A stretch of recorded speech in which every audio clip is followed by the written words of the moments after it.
2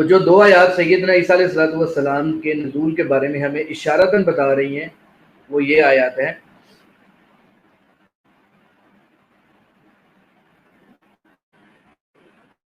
پہلی آیت ہے لَعِلْمٌ لِلسَّاعَةِ فَلَا تَمْتَرُنَّ بِهَا وَاتَّبِعُونِ هَذَا صِرَاطٌ مُسْتَقِيمٌ. یہ سورۃ زخرف کی آیت نمبر 61 ہے. اس کے اندر اللہ تعالیٰ ذکر فرما رہے ہیں کہ یقین رکھو کہ وہ کون. پیچھے چونکہ اس آیت سے پہلے عیسیٰ علیہ السلام کا ذکر ہو رہا ہے آیات کے اندر، تو اس آیت کے اندر بھی اللہ تعالیٰ عیسیٰ علیہ السلام کا ذکر کر کے فرما رہے ہیں کہ عیسیٰ علیہ السلام جو ہے وہ قیامت کی نشانی ہے. قیامت کی نشانی کا مطلب یہ ہے کہ قیامت اس وقت تک نہیں آئے گی جب تک عیسیٰ علیہ السلام کا نزول نہیں ہوگا.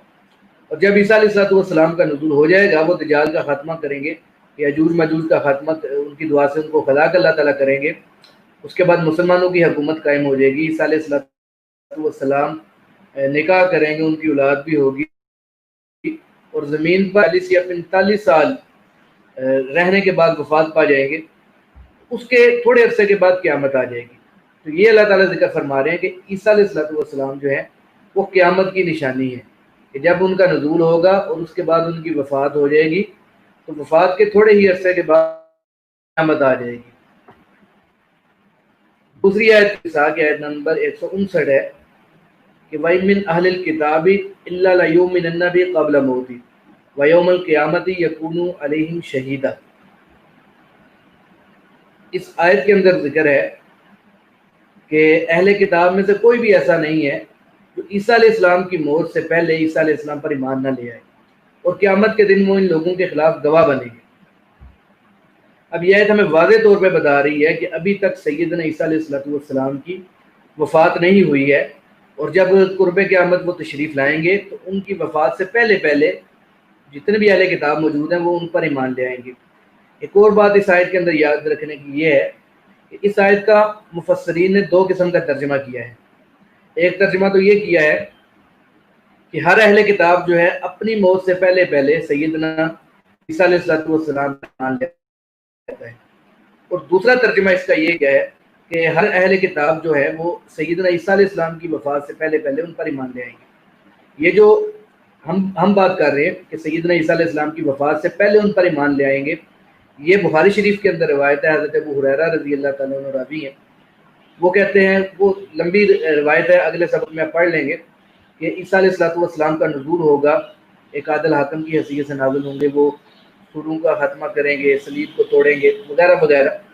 تو یہ ساری حدیث ذکر کرنے کے بعد آخر میں کہتے ہیں کہ اگر تمہیں یقین نہیں آتا تو یہ آیت بھی پڑھ لو، وَإِن مِّنْ أَهْلِ الْكِتَابِ إِلَّا لَيُؤْمِنَنَّ بِهِ قَبْلَ مَوْتِهِ، کہ ہر جو اہل کتاب ہے، اہل کتاب میں سے کوئی ایسا نہیں ہوگا جو عیسیٰ علیہ السلام کی موت سے پہلے پہلے ان پر ایمان نہ لے آئے. تو ایک ترجمہ تو یہ ہے. دوسرا ترجمہ جنہوں نے کیا ہے کہ ہر اہل کتاب اپنی موت سے پہلے ان پر عیسیٰ علیہ السلام پر ایمان لے آتے ہیں.